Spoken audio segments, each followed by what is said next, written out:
Bonjour, dans cette vidéo je vais vous dire comment aider une EHS quand elle est détectée, ou un EHS. EHS c'est électro-hypersensible. Il y en a de plus en plus et il y a de plus en plus d'ondes créant des électrosmogs un peu partout dans le monde. Dominique Bellepomme a annoncé une vague d'EHS dans les années à venir. Pourquoi ? Parce qu'il n'y a pas de réglementations qui ont été faites d'après des études scientifiques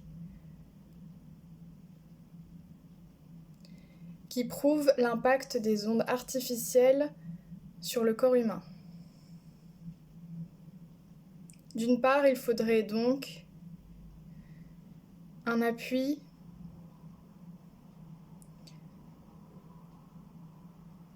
au niveau de la loi, un développement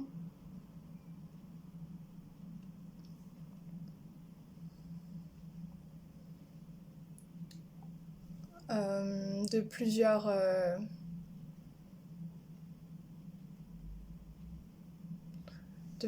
points sur les droits des EHS,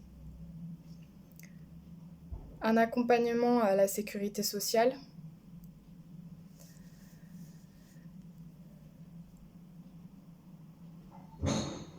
donc quels sont les gestes que vous pouvez faire pour soutenir les EHS ? Et c'est très important que je vous dise que la vie des EHS dépend de vos choix. La vie des EHS est entre vos mains.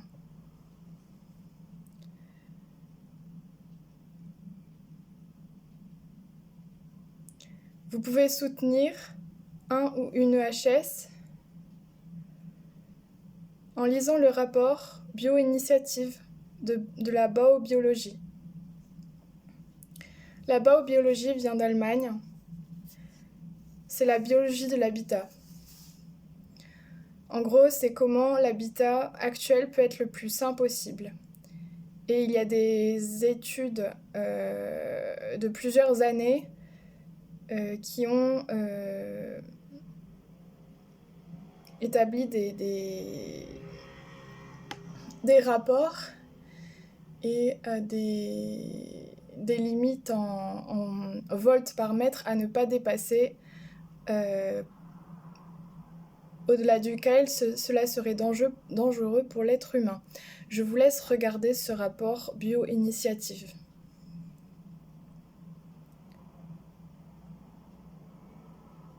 Il va de soi aussi que la France ne respecte pas les normes européennes de volts par mètre. Je vous laisse vous renseigner.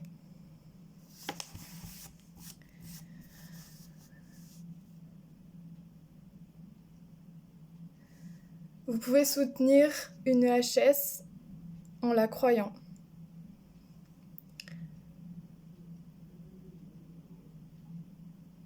En n'émettant pas de jugement.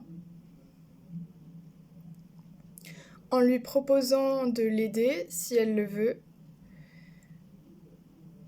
à effectuer des démarches en ligne ou à appeler pour elle.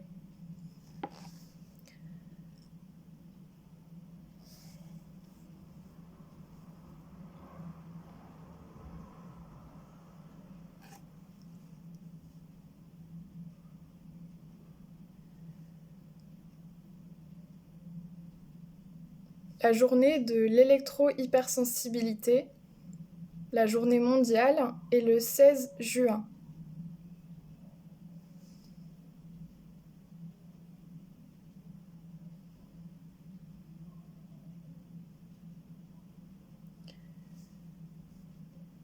Si vous avez de l'argent, vous pouvez également soutenir la création de zones blanches.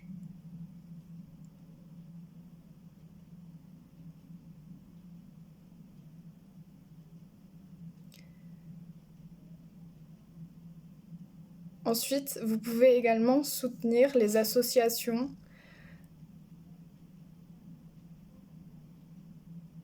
d'aide pour les électrosensibles en étant bénévole si vous habitez à côté de l'association ou même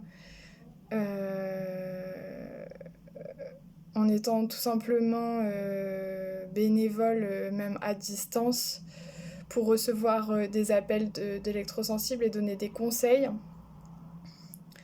Vous pouvez vous former en hygiène électromagnétique et cela je le recommande vraiment à tout le monde qui souhaite être conscient, électro-conscient, donc conscient sur la pollution électromagnétique qui existe autour de nous dans les villes. Donc vous pouvez soit être bénévole, sinon il y a aussi une aide financière qui peut être apportée à coeur2hs.fr ou .com, je crois que c'est .fr. Donc sur coeur2hs, sur Priartem ou encore AZB, donc Priartem, Priartem, et AZB, Association Zone Blanche, donc association et zone blanche.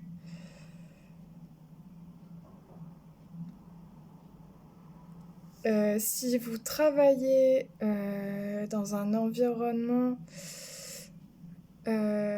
qui s'occupe et qui vient en aide aux personnes en situation de handicap, vous pouvez sensibiliser vos collègues à la maladie de l'électro-hypersensibilité.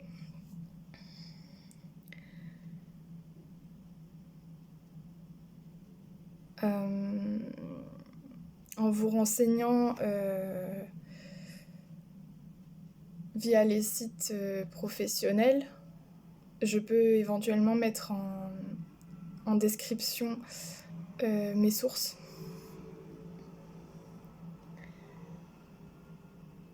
Que vous devez vérifier.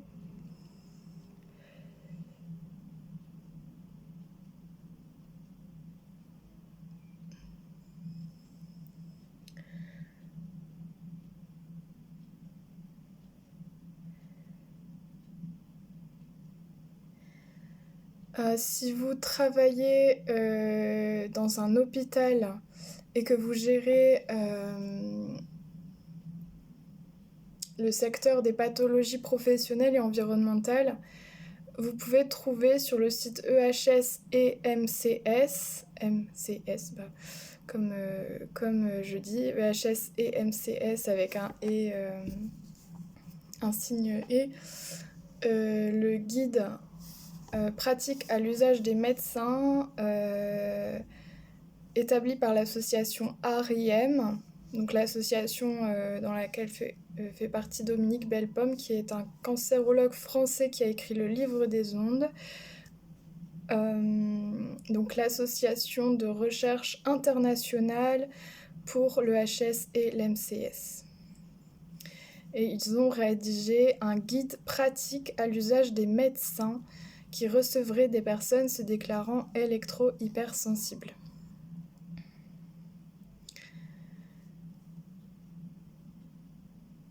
Et vous pouvez également se former si vous avez une formation, si vous avez le temps de chercher,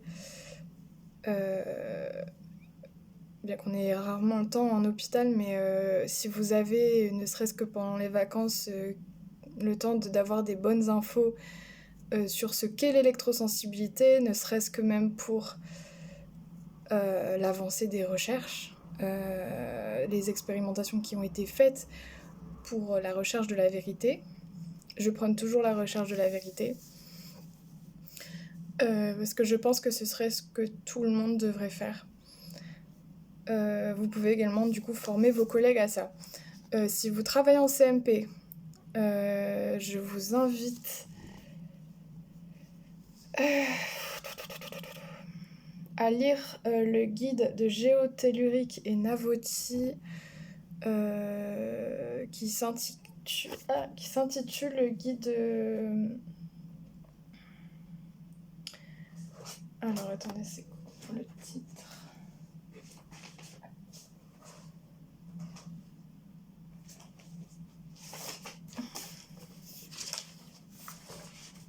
C'est la 8e édition.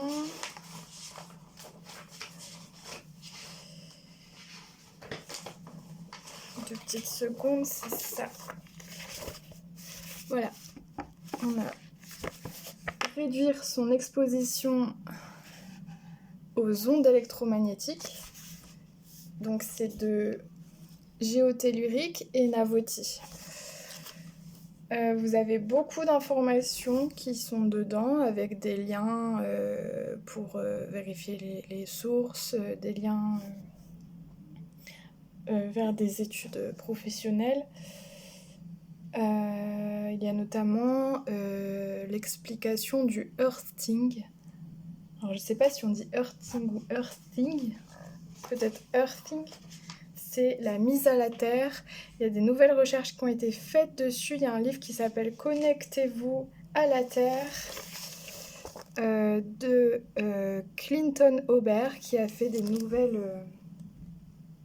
Et Martin Zucker, Stephen Sinatra, MD, même si vous êtes chercheur, tout ça, ça peut vous intéresser. Ils ont fait des recherches et ont établi des résultats comme quoi la mise à la terre, la connexion du coup de nos pieds sur la terre ferme, la terre, a des effets énormément positifs sur notre horloge biologique et sur notre santé de manière générale, mais beaucoup plus que ce qu'on pense en fait. Qu'elle réduirait énormément la fatigue notamment.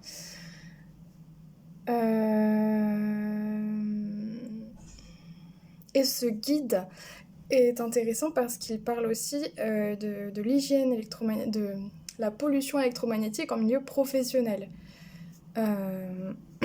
Donc ce qui peut être intéressant dans les CMP, donc centres médico-psychologiques, à connaître, que ce soit pour l'accueil de patients qui auraient basculé dans l'électrosensibilité ou même pour vous-même, pour vous protéger. Et je terminerai en disant que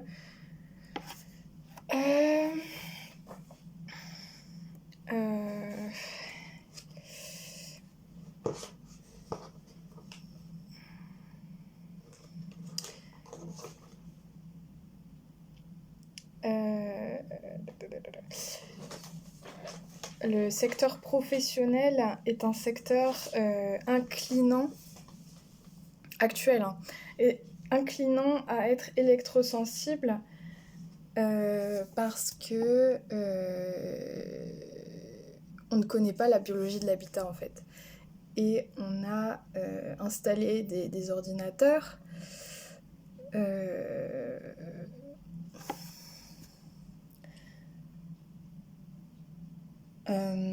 et plusieurs appareils électromagnétiques sans fil dans une seule et même pièce, et cet effet-là crée un effet d'électrosmog qui peut vous créer des maux de tête, de la fatigue intense, des douleurs oculaires.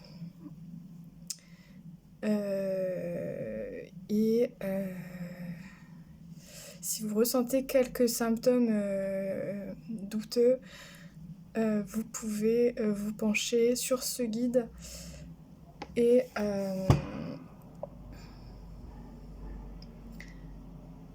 vous intéresser à comment réaménager votre bureau pour qu'il soit moins pollué au niveau des ondes. Voilà. Et je termine... Ouais, j'ajoute que Géotellurique propose des... J'ai pas encore testé, mais propose des professionnels... Non, pas des consultations, des visites, des diagnostics d'habitat, en fait, pour évaluer la source de pollution, que ce soit dans un bureau chez soi avec un appareil de détection de champs électromagnétiques et peuvent établir un diagnostic professionnel chez vous ou à votre travail. Voilà. Ça fait déjà une bonne liste d'outils et de propositions d'actions simples selon votre possibilité qui peuvent permettre d'aider une ou un électrosensible.